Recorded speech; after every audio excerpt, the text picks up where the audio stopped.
Bonjour à tous. Nous voilà à cette journée internationale de la liberté religieuse de prière pour les élus locaux.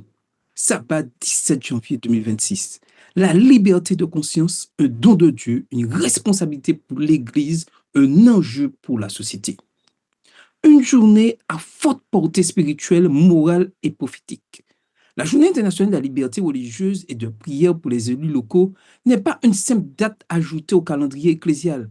Elle est un appel solennel à la conscience, un temps de réflexion profonde où l'Église est invitée à considérer l'un des dons les plus précieux que Dieu ait accordé à l'humanité, la liberté de conscience.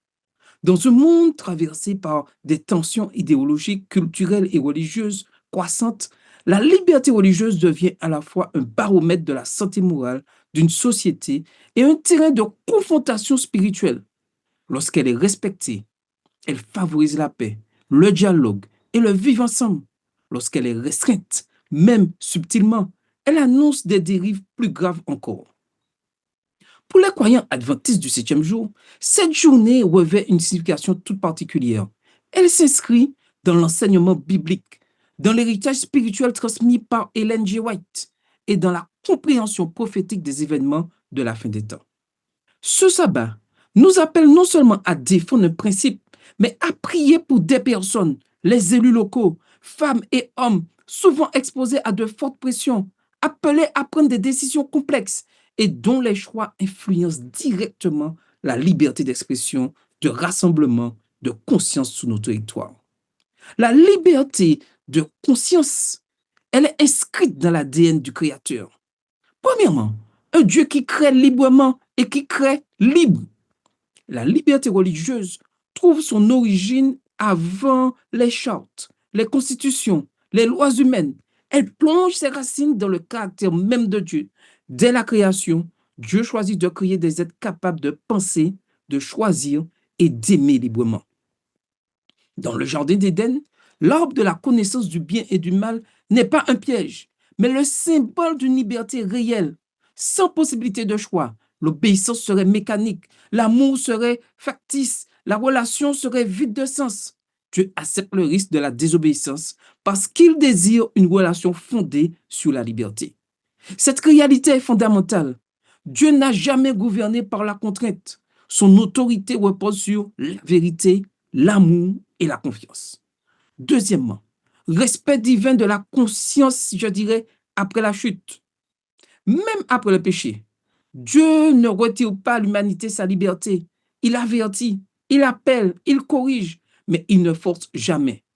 Caïn est averti du danger qui le guette, mais Dieu ne l'empêche pas de choisir. Israël est exhorté à revenir à l'alliance, mais Dieu respecte ses refus répétés. Jésus-Christ incarne parfaitement ce respect de la conscience humaine. Il invite, venez à moi. Il n'ordonne jamais, venez à moi sous peine de sanction. Cette approche révèle un principe fondamental. La contrainte religieuse est incompatible avec le caractère de Dieu. Deuxièmement, la liberté religieuse et la grande controverse entre Christ et Satan. Premièrement, deux conceptions opposées de l'autorité. La liberté religieuse se situe au cœur du grand conflit cosmique. Satan accuse Dieu d'être injuste et autoritaire. Il prétend que la loi divine restreint la liberté. En réalité, Satan cherche lui-même à établir un gouvernement fondé sur la contrainte, la peur et la manipulation. Dieu, au contraire, permet que l'univers observe les conséquences de la rébellion. Il laisse le mal se développer pour que tous puissent voir, ou même un pouvoir détaché de l'amour, un pouvoir détaché de l'amour. Dans cette perspective, la liberté religieuse devient un témoignage, oui, un témoignage vivant du gouvernement de Dieu. Là où la conscience est respectée, le caractère de Dieu est honoré. Là où elle est violée, même au nom de la religion, Satan remporte une victoire morale. Deuxièmement, les leçons douloureuses de l'histoire religieuse. L'histoire chrétienne montre que lorsque l'Église a recherché l'appui du pouvoir politique pour imposer la foi, elle a trahi l'Évangile. Les persécutions, l'Inquisition et les conversions forcées n'ont jamais produit de véritables disciples, seulement de la peur et de l'hypocrisie. Ellen White souligne que les périodes les plus sombres du christianisme correspondent toujours à une alliance entre pouvoir religieux et pouvoir civil. Ces pages d'histoire constituent un avertissement solennel pour l'Église d'aujourd'hui. Le témoignage biblique face à la contrainte religieuse. Nous voyons que Daniel et ses compagnons ont une fidélité sans rébellion. Le livre de Daniel est un manuel spirituel sur la liberté de conscience. À Babylone, puis sous l'Empire perse, des décrets politiques tentent d'imposer une forme d'adoration uniforme. Daniel et ses amis refusent, non par esprit de révolte, mais par fidélité à Dieu. Ils respectent l'autorité civile tant que celle-ci ne contredit pas la loi divine. Lorsque conflit apparaît, ils choisissent d'obéir à Dieu, acceptant les conséquences sans violence ni haine. Les apôtres, nous voyons, obéissent à Dieu plutôt qu'aux hommes. Dans le livre des Actes, les autorités religieuses cherchent à faire taire la prédication de l'Évangile. La réponse des apôtres est claire, ferme et respectueuse. Il faut choisir, il faut obéir à Dieu plutôt qu'aux hommes. Acte 5, verset 29. Ils reconnaissent l'autorité civile, mais refusent de lui accorder un pouvoir absolu sur la conscience. Les élus locaux, une responsabilité souvent sous-estimée, une autorité qui est proche, je dirais, du quotidien. Les élus locaux occupent une place stratégique. Ils ne légifèrent pas toujours sur les grandes lois nationales, mais leurs décisions ont un impact direct. Autorisation de rassemblement, mise à disposition de locaux, reconnaissance ou marginalisation des associations, climat de respect ou de méfiance envers les communautés religieuses. Une décision municipale peut faciliter la vie religieuse ou la compliquer considérablement. Ils ont aussi une responsabilité spirituelle qui est reconnue par la Bible. La parole de Dieu appelle les croyants à prier pour ceux qui exercent l'autorité. Timothée 2, versets 1 et 2. Cette prière n'est pas une approbation automatique de leur choix, mais une intercession pour qu'ils reçoivent sagesse, discernement et justice. Prier pour les élus locaux, c'est reconnaître que l'autorité humaine est un dépôt sacré confié à des êtres faillibles qui ont besoin de la lumière divine. La liberté religieuse, laïcité et société moderne. La neutralité n'est pas l'exclusion. Une laïcité équilibrée protège la liberté de conscience de tous. Elle ne favorise aucune religion, mais n'en combat aucune. Lorsque la foi est systématiquement reléguée à la sphère privée, la liberté religieuse devient fragile. Ellen White avertit que la suppression progressive de l'expression religieuse prépare le terrain à des restrictions plus graves encore. Le danger, oui, il y a un danger qui existe et c'est l'indifférence. La liberté religieuse se perd rarement par une attaque frontale. Elle s'érode souvent par l'indifférence, le silence, le compromis progressif. Lorsque les croyants cessent de veiller, les libertés peuvent disparaître sans bruit. La dimension prophétique pour le temps de la fin.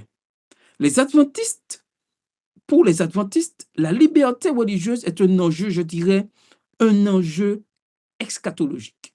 Les prophéties d'Apocalypse 13 annoncent un temps où l'autorité civile et religieuse s'uniront pour imposer une adoration contraire à la conscience. Ellen White affirme que le dernier grand conflit portera sur l'adoration et l'autorité. Ceux qui ont appris à respecter la conscience aujourd'hui seront mieux préparés à rester fidèles, oui, fidèles demain. L'Église est appelée à être un modèle. L'Église ne peut défendre la liberté religieuse sans l'incarner. Elle doit être un lieu où la vérité est proclamée sans contrainte. La croissance spirituelle est accompagnée avec patience. La conscience est respectée. Jésus n'a jamais forcé un cœur. Il a convaincu par l'amour, servi par l'humilité et gagné par le sacrifice. En conclusion, veiller, prier et agir avec sagesse. La liberté religieuse est un trésor fragile. Elle est un don de Dieu, mais aussi une responsabilité humaine. En ce sabbat particulier, Dieu nous appelle à veiller sans crainte, à prier sans relâche, à défendre la conscience avec amour et fermeté.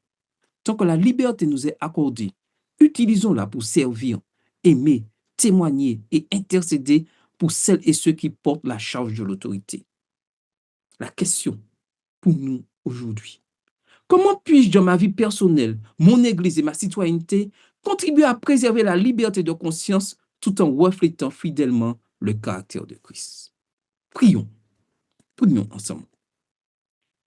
Père Céleste, nous te remercions pour le don précieux de la liberté de conscience. Merci parce que ton gouvernement est fondé sur l'amour, la vérité et le respect du choix humain. En ce jour solennel, nous te présentons nos élus locaux. Accorde-leur sagesse, discernement et intégrité. Protège-les des pressions injustes, éclaire leurs décisions et fais d'eux des instruments de paix, oui, de paix et de justice. Garde ton Église humble, vigilante et fidèle. Apprends-nous à défendre la liberté sans arrogance, à annoncer la vérité sans contrainte, à aimer comme Jésus a aimé. Nous plaçons notre confiance en toi, car tu es le Dieu de la justice, de la liberté, de la paix. Au nom précieux de Jésus-Christ. Amen. Amen. Nous aurons deux sujets. Je vous invite à prier pour ces deux sujets.